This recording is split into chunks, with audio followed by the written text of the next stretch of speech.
कुलिया पेड़ हाथी को महावत मदिरा पिला करके स्थित किए हुए है। कृष्ण आएंगे तो मार डालना, कंस की आज्ञा है उसे। और जो ही भगवान द्वार पर पहुंचे, मार्ग पर वो खड़ा है रास्ते में, भगवान ने कहा, हे अम्बष्ट, हे महावत, अपने हाथी को द्वार से किनारे करो, मुझे अंदर जाना है। देखा कि यही तो कृष्ण इसी के वध के लिए तुम यहाँ खड़े हुए हैं। नहीं हटूंगा, क्या करोगे? भगवान ने कहा, यदि नहीं हटोगे तुमको तुम्हारे हाथी के साथ यमलोक भेज देंगे, अर्थात मृत्यु दंड देंगे तुम्हें। नोचे सकुंजरम पाद्य नयामि यम साधनम। कुपित हुआ वहां और अपने अंकुश को चुभाया, अपने हाथी को इशारा किया। हाथी आगे बढ़ा, भगवान को लपेट लिया, सूंड में फंसाई लियो। नैया ने शरीर को स्थूल बढ़ाया, तुरंत उसने सूंड ढीली की। भगवान निपुष गए, नीचे चले गए, छोटा रूप लिया, पूर्ववत हो गए, पीछे गए। वह हाथी अति शीघ्र मुड़ नहीं सकता, इतना विशाल शरीर है। अपने सूंड से इधर उधर सूंघता हुआ श्याम सुंदर की खोज कर रहा, कृष्ण किधर गया, मेरा शत्रु किधर गया। घ्राण दृष्टि सकेशवम, केशव की खोज कर रहा, सूंड के द्वारा सूंघ करके। श्याम सुंदर पीछे गए और उसके पूंछ को पकड़ करके नचायो बड़े तेजी से और उठा करके बड़े तेज धाम से सज्जनों, और उसके प्राण पखेरु उड़ गए। और इस प्रकार से कुलिया पेट का संहार किया। भगवान दाऊ के साथ उस दंगल के रंगमहल में प्रवेश कर रहे हैं। एक ही ब्रह्म श्री कृष्ण सबको अपने अपने मन की भावना के अनुसार अलग अलग दिखाई देते हैं। जो मल्ल है उनको वज्र की तरह, भक्तों को भगवान के रूप में, ज्ञानियों को ब्रह्म के रूप में, ज्ञानियों को विराट रूप में, सुंदरियों को कामदेव के रूप में, माता पिता की तरह जिनकी अवस्था है उनको पुत्र के रूप में दिखाई दे रहे हैं, बालक रूप में दिखाई दे रहे हैं। जाकी रही भावना जैसी, प्रभु मूर्ति देखी तीन तैसी।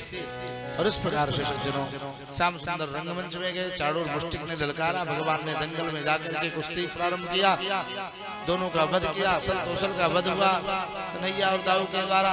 अन्य मल्ल भाग गए, कुशल करके कंस के पास पहुंचे, बाल खींचा, उठा करके नीचे पटका, पपात विश्वाश्रयातंत्र, भगवान विश्व का भार लेकर के उसके ऊपर कूद गए तो कंस के प्राण निकल गए।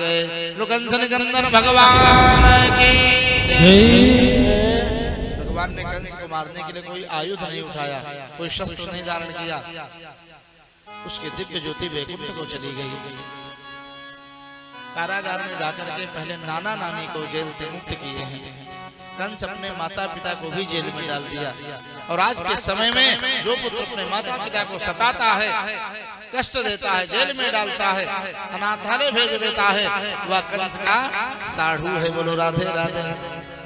कंस का सगा रिश्तेदार है, क्योंकि लक्षण मिल रहे हैं उसके।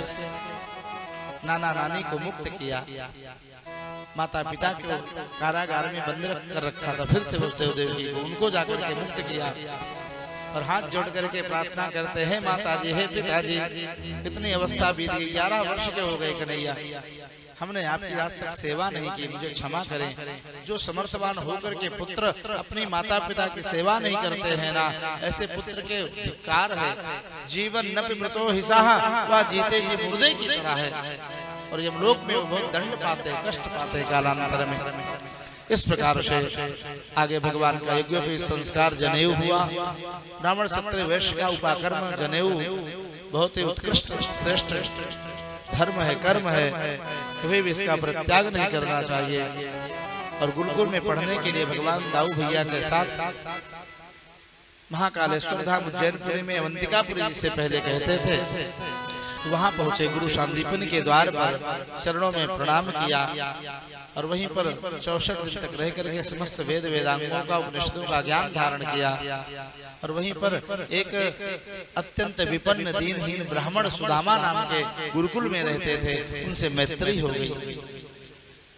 ऐसा गुरुजनों ने चिंतन किया कि गुरुकुल में हजारों शिष्य थे सांदीपन जी के, इन कन्हैया ने एक सुदामा को के अलावा किसी के साथ मैत्री नहीं की। यदि की होती तो भागवत में प्रमाण होता, लिखा होता, 2-4 और सखा मित्र होते तो।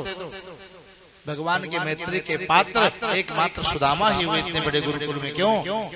कि सुदाम मन सुंदर, सुमन सुंदर है, दाम माने नियम जिनका, जो परम धर्माचरणीय है, कर्तव्य परायण है, ऐसे सुंदर जीव ही भगवान के सखा तत्व को प्राप्त कर सकता है। साधारण जीव भगवान के सखा तत्व को नहीं प्राप्त कर सकते हैं।